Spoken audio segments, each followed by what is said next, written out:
Hi everyone, good afternoon. I Neha Gupta welcome you all to my YouTube channel StudyMate Neha. So friends, today we are going to discuss class 31 of Indian Polity.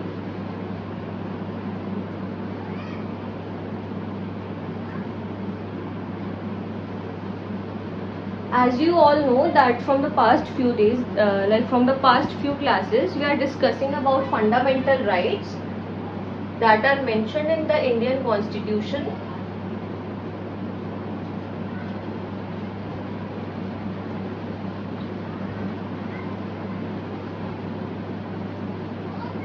And in today's class, we are going to discuss another type of fundamental right that is guaranteed to a citizen of India, and that is cultural and educational rights.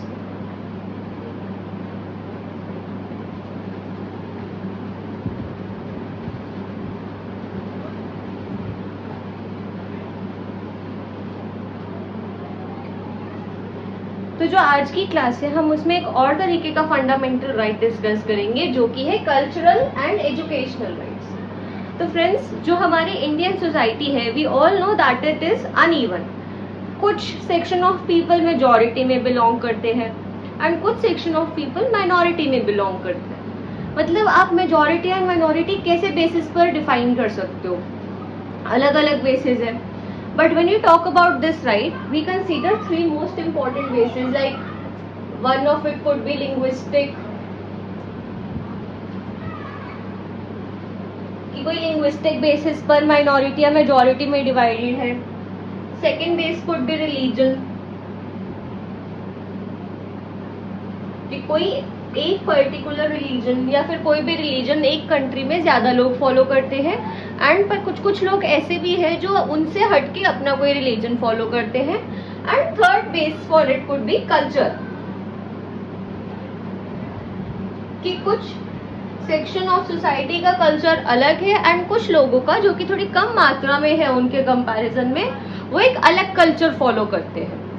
ठीक है, तो ये तो हो गए हमारे basis और भी होते हैं माइनॉरिटी एंड मेजॉरिटी को बाइफरकेट करने के लिए। बट जब हम इन राइट्स की बात करेंगे, कल्चर एंड एजुकेशनल राइट्स की, तो जो ये थ्री बेसिस है ये हमें ज्यादा ध्यान में रखने हैं, जिनके बेसिस पर आप लोगों को मेजॉरिटी या फिर माइनॉरिटी में बाइफरकेट करते हैं।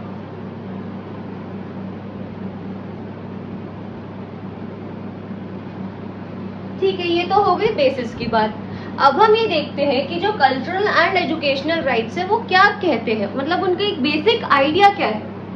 तो जो उनका बेसिक आइडिया है वो ये कहता है कि यहाँ पर जितने भी रह रहे लोग हैं, चाहे वो मेजॉरिटी है या फिर वो माइनॉरिटी है, but still it is important to note that when you talk about this particular right that is the cultural and educational right, आप ज्यादा लाइमलाइट में किसकी बात करते हैं? माइनॉरिटीज की ही बात करते हैं। And it is obvious also, क्योंकि जो लोग ज्यादा मात्रा में है, ठीक है, तो उनके तो इंटरेस्ट वैसे ही आर्टिकुलेट होते रहेंगे, उनके बातों पर तो वैसे ही ध्यान दिया जाता रहेगा क्योंकि वो ज्यादा नंबर में है। ठीक है, and you all know about vote bank politics, कि हाँ ज्यादा से ज्यादा लोगों को हम खुश करके चले तो वही हमारे लिए ठीक है।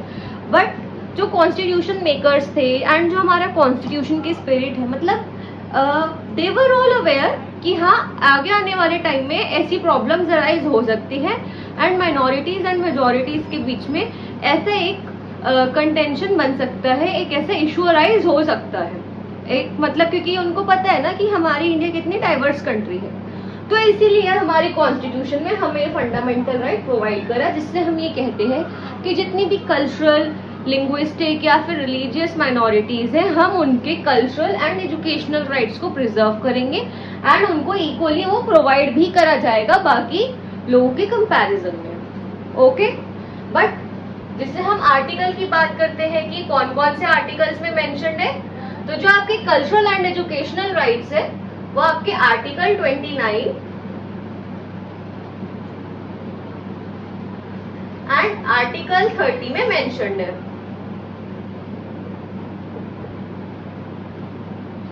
तो जब हम अपना आर्टिकल 29 डिस्कस करते हैं,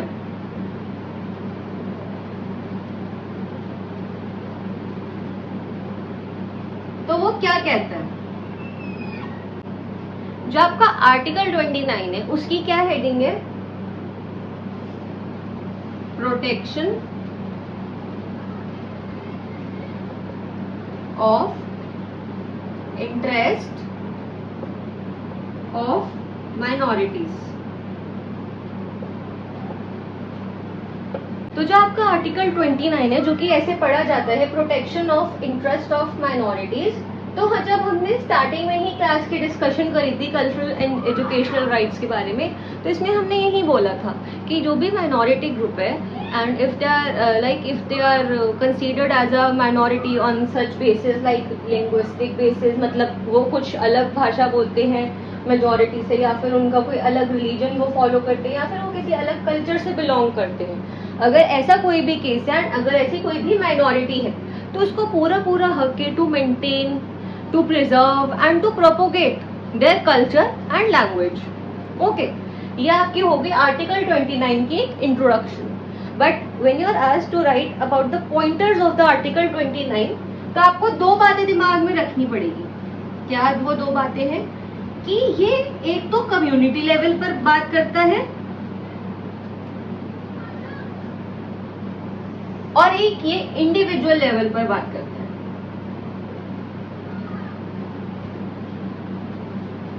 वो भी हम डिस्कस कर लेते हैं कैसे। जब आप कम्युनिटी लेवल की बात करते हो, तो जो हमारा इंडियन कॉन्स्टिट्यूशन है वो क्या कहता है कि कुछ सेक्शन ऑफ पीपल जो कि एक माइनॉरिटी कल्चर या लैंग्वेज से बिलोंग करते हैं, उनके पास पूरा हक है टू प्रिजर्व देयर कल्चर और लैंग्वेज और whatever which is concerned. Okay, so in this you talk about section of people. तो आपने पूरी लोगों की बात कर दी ना, पूरी कम्युनिटी की बात कर दी, एंड उनका क्या हक है? To preserve their culture.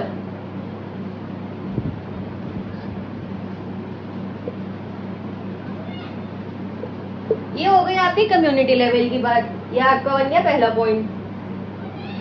दूसरा पॉइंट है जो इंडिविजुअल लेवल का है, वो ये कहता है कि कोई भी इंडिविजुअल किसी भी इंस्टीट्यूशन में एडमिशन लेने से पहले डिस्क्रिमिनेट नहीं करा जाएगा। कौन से बेसिस पर? किसी भी रिलीजन के बेसिस पे, कल्चर के बेसिस पे, लैंग्वेज के बेसिस पे, जेंडर बेसिस पर, इन सब बेसिस पर एटसेट्रा। मतलब ये सिर्फ 4 बेसिस ही नहीं है, I am just giving you an overview and some examples कि कोई भी इंसान किसी भी ऐसे बेसिस पर डिस्क्रिमिनेट नहीं करा जाएगा जिसकी वजह से वो शायद किसी एक माइनॉरिटी कैटेगरी से बिलोंग करता है। तो यहाँ पर आपने सिर्फ और सिर्फ एक इंडिविजुअल की बात करी है। एंड जब आप इंस्टीट्यूशंस की बात करते हैं तो आप ये कहते हैं कि कोई भी इंस्टीट्यूशन हो, ठीक है, अगर वो स्टेट रन कर रही है, फिर उसमें कोई स्टेट फंडिंग जा रही है, तो ऐसा कोई भी इंस्टीट्यूशन में किसी भी इंडिविजुअल के साथ ऐसा भेदभाव नहीं करा जाएगा कि वो किसी माइनॉरिटी बेसिस पर उसको उसमें एडमिशन लेने से इनकार कर दिया जाए। तो ये था आपका article 29। Now as we move on to now article 30 of the constitution which states, आपका आर्टिकल 30 है वो क्या कहता है? Right of minorities to establish educational institutions.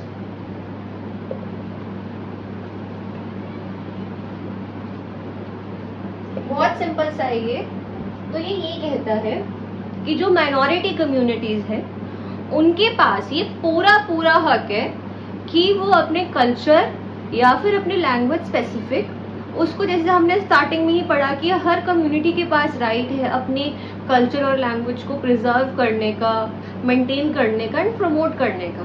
उसी बेसिस पर अगर हम आगे चलते हैं, आर्टिकल 30 को जब हम देखते हैं तो हम ये देखते हैं कि जो भी माइनॉरिटी कम्युनिटीज है, they have each and every right to establish any kind of educational institutions with respect to their specific language और कल्चर। ठीक है, पहले तो ये हो गया point, they can establish any institution. Okay. दूसरा पॉइंट ये है नो डिस्क्रिमिनेशन बाय स्टेट।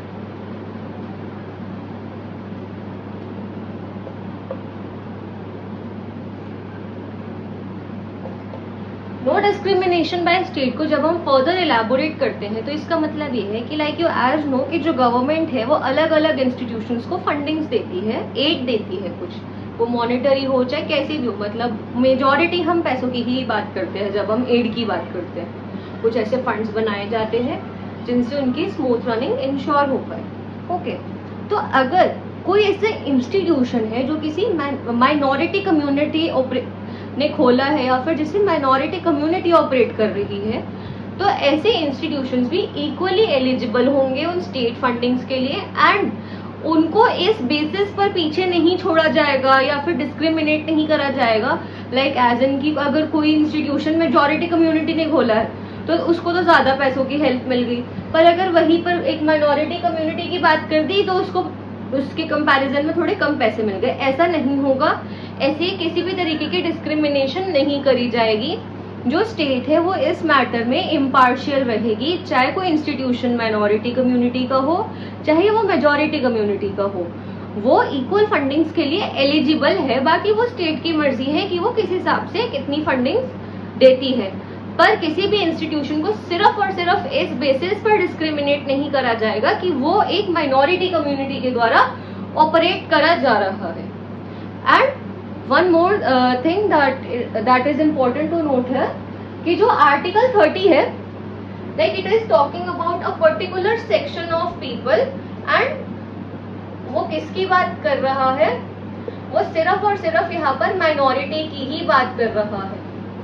यहाँ पर मेजॉरिटी कम्युनिटी का कोई जिक्र नहीं है। हम जो भी सारी बात कर रहे हैं, जो हम ये 2 पॉइंटर्स की बात कर रहे हैं, वो हम सिर्फ माइनॉरिटी के लिए ही बात कर रहे हैं कि हाँ, इनके रिस्पेक्ट में ऐसी 2 चीजें हैं, ऐसे 2 पॉइंटर्स हैं जिनको लागू करा जाएगा। जिसकी सबसे पहला है कि every minority community has a right to establish educational institutions and they won't be discriminated by state solely on the basis कि हाँ, these institutions are run by a minority community.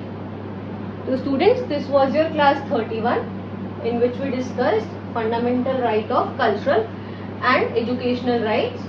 इसमें हमने आर्टिकल 29 एंड आर्टिकल 30 की बात करी, जिसमें हमने मोटा मोटा ये देखा कि जो हमारे इंडिया में जो माइनॉरिटी कम्युनिटीज है उनके पास कुछ ऐसे राइट्स है जिससे वो अपने कल्चर, लैंग्वेज, रिलीजन, अलग अलग बिलीव्स को प्रिजर्व कर सकती है, मेंटेन कर सकती है एंड प्रोपोगेट कर सकती है। एंड आर्टिकल 29 एंड 30 में कुछ ऐसे प्रोविजंस है जो कि उनको उनका कल्चर मेंटेन करने के लिए, प्रिजर्व करने के लिए हेल्प करते हैं। So this was your class and with this we come to an end to it. And अगर आपको ये सब कुछ अच्छा लग रहा हो, समझ आ रहा हो, तो आप प्लीज़ चैनल को सपोर्ट करें, वीडियोज़ को लाइक और शेयर ज़रूर करें। Like you know, I am trying my best. मैं हर दिन ये एफर्ट कर रही हूँ कि मैं चीज़ों को थोड़ा सिंपल बना दूँ। हम नॉर्मल जैसे बात करते हैं, अगर हम वैसे ही डिस्कस करेंगे तो चीज़ें ज़्यादा अच्छे से याद रहेगी, आपको भी और मुझे भी, तो सबका ही फायदा है इसमें। एंड प्लीज़ चैनल को सब्सक्राइब करें। Thank you so much.